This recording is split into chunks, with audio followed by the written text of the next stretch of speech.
와주셔서 고맙습니다. 예, 안녕하세요. 예.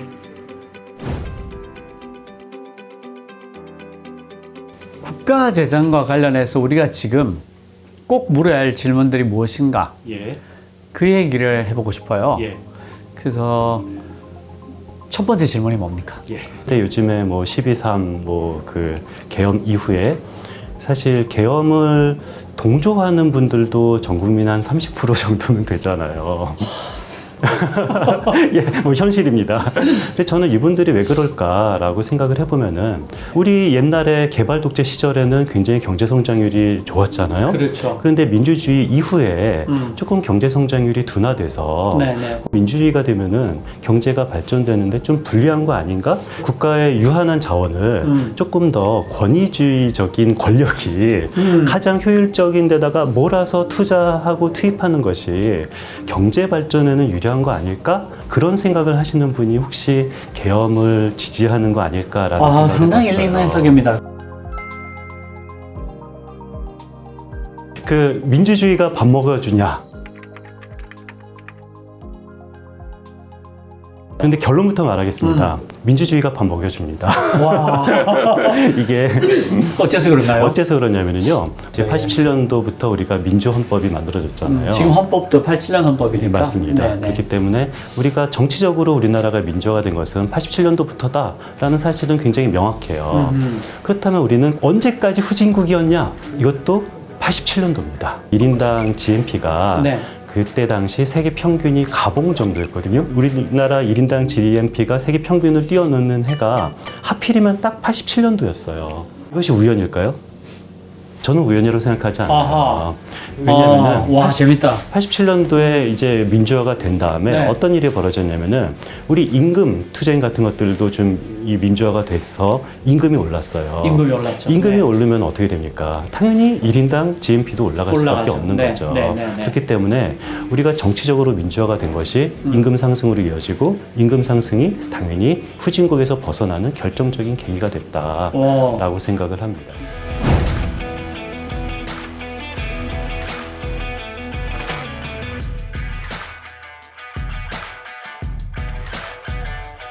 그런데 생각해보면은 후진국이 중진국까지 되는 것은 굉장히 쉬운 일이에요. 우리나라가 조금 빨리 벗어난 거는 맞지만 누구나 조금만 노력하면은 후진국에서 중진국까지는 될 수 있거든요. 문제는 중진국이 선진국이 되는 거거든요. 우리는 보통 이 중진국 트랩, 이 중진국 함정이라는 중진국 말로 함정이라고 표현합니다. 얘기를 하죠. 맞습니다. 네. 중진국 함정을 벗어나서 선진국이 되는 것은 극도로 어려운 일인데요. 네. 우리는 그 어려운 중진국 그 함정 탈출을 언제 이뤘나를 보면은 OECD 1인당 GDP와 우리나라 1인당 GDP를 보면은 가파르게 쫓아가는 구간이 있어요. 가파르게 쫓아가는 구간이 IMF 이후입니다. IMF 때 고난 겪는 동안에 우리가 어떤 일이 벌어졌죠? 관치금융이 없어지고 정권도 바뀌고 정경 유착 같은 것도 상당히 줄어들고 민간 영역에서 창의적인 생각을 하고 창의적인 투자를 하고 실질적 민주화가 그때부터 그러네요. 이루어진 거잖아요. 예. 그 이후부터 굉장히 OECD 국가와 우리나라 국가의 1인당 GDP 차이가 상당히 좁혀졌고요. 민주화가 우리나라를 선진국으로 이끄는 가장 큰 기여를 했다라고 저는 생각을 하는 거죠. 그러면 진짜로 민주주의가 밥을 정확히 먹여주고 있는 거네. 그럼 민주주의가 밥을 먹여줬다라고 말을 한다면 그럼 요즘 계속 경제가 좋나? 아니잖아요? 네네. 최근 경기가 안 좋은 것이 어떤 네. 정치 상황과 무관할까? 라는 그렇죠. 것이 두 번째 질문입니다. 그렇죠, 그렇죠. 자, 우리가 요즘은 경기 안 좋다라는 사실 전 국민이 다 알고 있잖아요. 네. 그럼 언제부터 안 좋았나? 혹시 코로나 때부터인가? 금융위기부터인가? 라고 오해를 할 수가 있어요. 그렇죠. 최근에 세계 경제에서 가장 잘 나가는 유일한 국가가 어디죠? 미국이죠. 네. 코로나 직전인 2019년도부터 아니면은 한 2022년도까지 경제 성장률을 비교해 보면은 미국 경제 성장률이 좋을까요? 우리나라 경제 성장률이 좋을까요? 그때는 대한민국이 전 세계 최고 아니었나요? 네, 우리나라가 더 좋아요. 그죠. 오히려 미국보다도 조금 더 좋고요. 네. 그 이유는 바로 20년 코로나 때 우리나라 경제 성장률이 다른 미국이나 선진국 비해서 굉장히 아주 조금만 하락했거든요. 문제는 23년도부터입니다. 23년, 24년, 25년 지금 3년째 경기가 굉장히 안 좋다라고 볼 수가 있는데 우리나라 23년도 같은 경우는 다른 나라와 한번 비교를 해보려고 하는데요. 전 세계에서 가장 저성장 국가 하면 떠오르는 나라가 어디죠? 일본? 예, 일본이죠. 네. 일본이 왜 이렇게 되는지 모르겠습니다만 그 23년도 우리나라 경제 성장률이 한 1.4%였는데 일본 경제 성장률보다 하회했어요. 아이고야. 근데 제가 태어난 다음부터 현재까지 일본 경제 성장률을 하회한 적이 딱 3번밖에 없습니다. 72년도 우리나라 경제 성장률이 일본보다 하회했습니다. 72년도 뭐가 있었게요?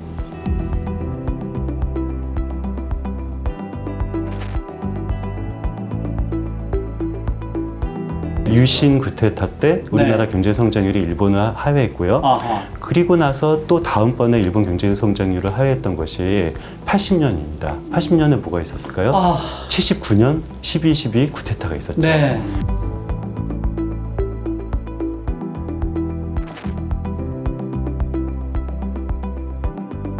(79년에) 12.12 구테타 이후에 80년은 우리나라에 대통령도 없이 그때 당시 그냥 장군이 이 군부 통치를 했었던 때가 80년이잖아요. 이거 진짜 묘하네요. 그렇죠. 그 다음번이 바로 98년도입니다. 뭐가 있었죠? IMF? 예, IMF가 있었죠. 네.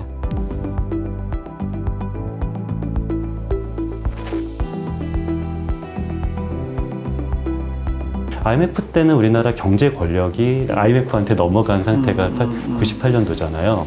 그 다음번에 일본 경제 성장률보다 하회한 것이 바로 23년도입니다. 와, 그러니까 24년도는 어마어마한 그렇죠. 기록인 거네요.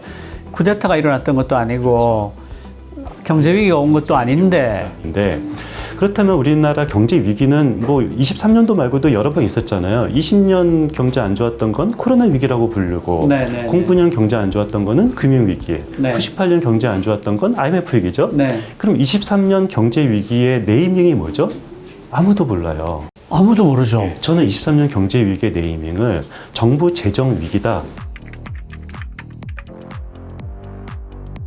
왜 23년도가 정부 재정 위기냐면요. 네. 민간 네. 소비가 안 좋으면은 정부 재정을 늘려서 네. 이 경기 위기를 돌파했던 게 대한민국 기재부가 여태까지 해왔던 일인데 그 예외가 바로 2023년도입니다. 23년도에 무슨 일이 벌어졌냐면은 세수가 안 들어왔어요. 이 정부가 처음 시작했던 22년도에 우리나라 국세 수입이 396조 원이었거든요. 네. 근데 작년 말에 국세 수입이 337조예요.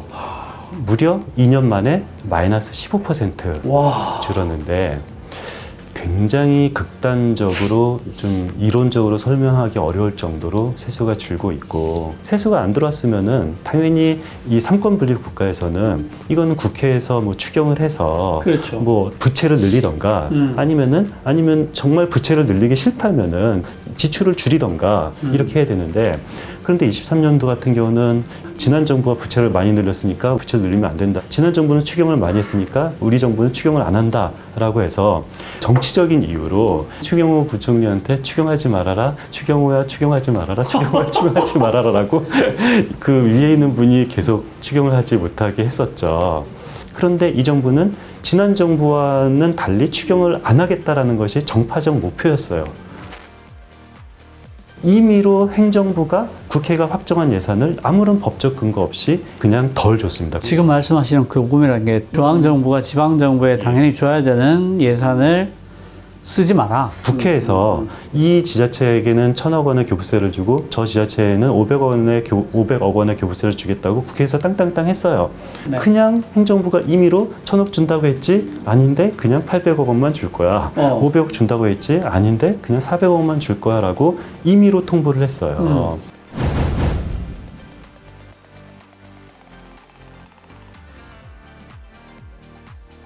시장의 예측 가능성을 높이는 것이 저는 정치의 역할이라고 생각하고 특히 자유시장주의자라면은 가장 신봉해야 되는 것이 바로 그거예요. 예측 가능성. 예산을 임의로 불용을 만들고 임의로 교부세를 안 줬다고 했잖아요. 이 말은 정부 예산서를 아무도 믿지 못하게 만든 거예요. 그렇죠. 시장 참여자가 아무런 예측 가능성이 어디 가서 없어진 말도 거예요. 못해요. 말도 못하죠. 예. 실질적으로는 재정 건전성이 너무도 나빠지는 이것은 정파적인 이유, 정치적인 이유 말고는 해석할 수가 없어요. 저는 너무너무 궁금한 게 그런데 왜 최근 몇 년간 기재부의 정책들이 하나같이 이렇게 이해할 수 없게 나오고 있을까? 근데 실질적으로 과거를 돌이켜보면은 기재부가 감세를 그렇게 주창한 적은 없어요. 네. 기재부는 당연히 이 고간직이라고 그렇죠. 생각을 했기 때문에 네. 감세는 웬만하면은 정치권이 해도 아니 되옵니다. 그런데 지난 기재부 장관 같은 경우는 법인세율을 내린다라고 추경호 전 경제부총리가 말을 할 때 법인세율을 내려도 세수가 줄지 않는다라고 이 국민과 국회 앞에서 말을 했어요. 더 놀라운 것은 뭐냐면은 추경호 기재부 장관의 논리를 정면에서 반박한 집단이 어딘지 아세요? 어디에요? 기재부입니다. 에? 기재부의 공식 문서를 보면은 네. 법인세율을 내리면 5년간 세수가 마이너스 30조 원 감소되고 그리고 22년도 이 정부 그 예산안이 통과가 되면 5년간 마이너스 60조 원이 세수가 준다라고 기재부 공식 문서에 나와 있었어요. 기재부 장관 말과 기재부 공식 문서는 다른 말을 했었던 거죠.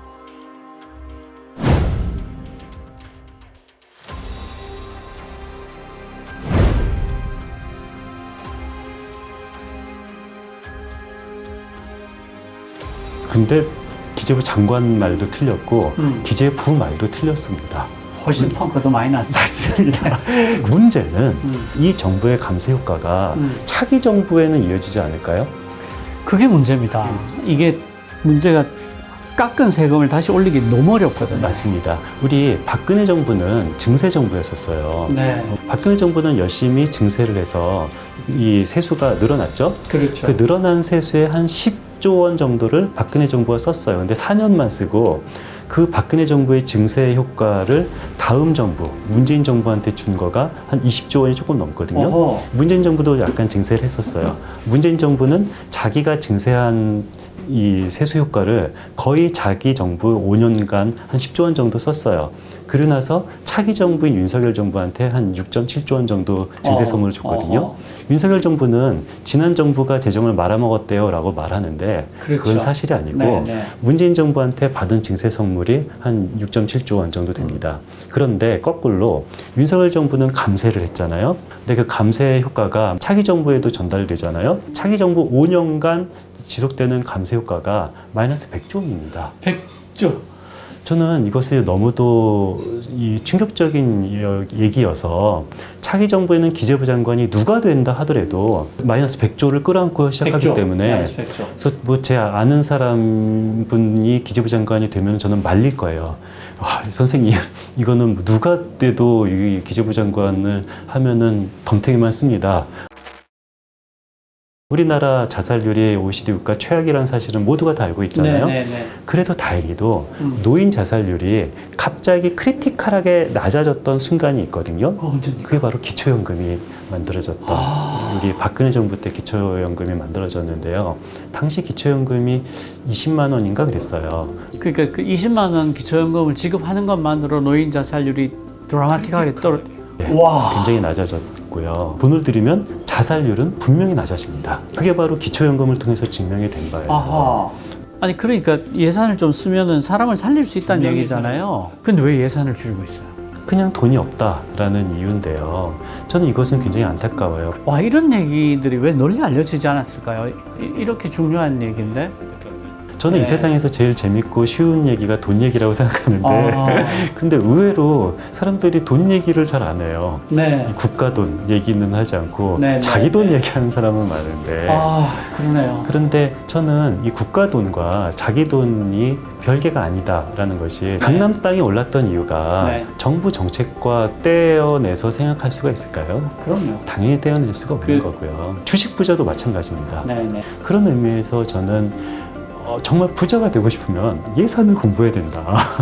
예산에 대해서 정의는 굉장히 많이 있습니다만 제가 제일 좋아하는 정의는 예산은 정치 투쟁의 결과이자 기록이다 라는 멋진 말이 있어요. 와. 예산이 이렇게 험악하게 된 것은 우리가 정치 투쟁을 하지 않았기 때문이다. 맞습니다. 충분히 관심을 기울이지 않았고 그 대가를 온 국민이 다 비용으로 내고 있는 거다. 그렇죠. 포브스지가 요 12.3 이후에 정확하게 썼어요. 코리아 디스카운터가 사실임이 증명이 됐다. 이게 이런 정치적으로 불안한 나라인 것이 증명이 됐기 때문에 계엄 이후에 이 계엄에 대한 비용은 이 대한민국 국민 5천만 명이 수십 년 동안 비용으로 지불을 할 수밖에 없다라고 그렇죠. 말했고,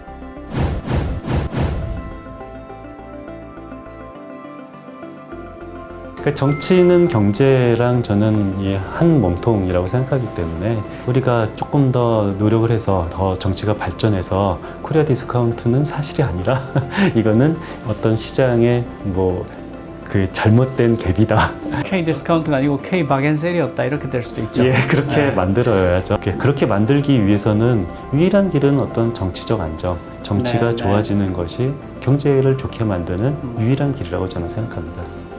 우리 맨날 나오는 기사들이나 이런 걸 보면 원래 지금 현재는 항상 경제 위기고 나중에 지나가고 나서야 그때 좋았다. 그때 경제 좋았다라는 기사들을 맨날 접하잖아요. 국민들은 도대체 왜 이러는 건지. 이게 경제 지표와 체감이 다르기 때문인데요. 예를 들어서 내가 상위 10%가 되기 전에는 나는 부자라는 생각을 못해요. 체감이 더 중요할까요? 지표가 중요할까요? 저는 당연히 지표가 더 중요하다고 생각하고요. 왜 그러냐면요. 체감이 경제적 실질을 정확히 반영하지 못하기 때문에 경제 지표가 만들어진 거예요. 그렇기 때문에 경제 지표와 체감이 멀어지면 멀어질수록 오히려 역설적으로 경제 지표가 더 필요하다라고 저는 생각을 하고요. 그래서 우리는 너무 체감만 보지 마시고 조금 더 경제 지표를 보고 지금은 좋다라고 생각을 했으면 좋겠습니다.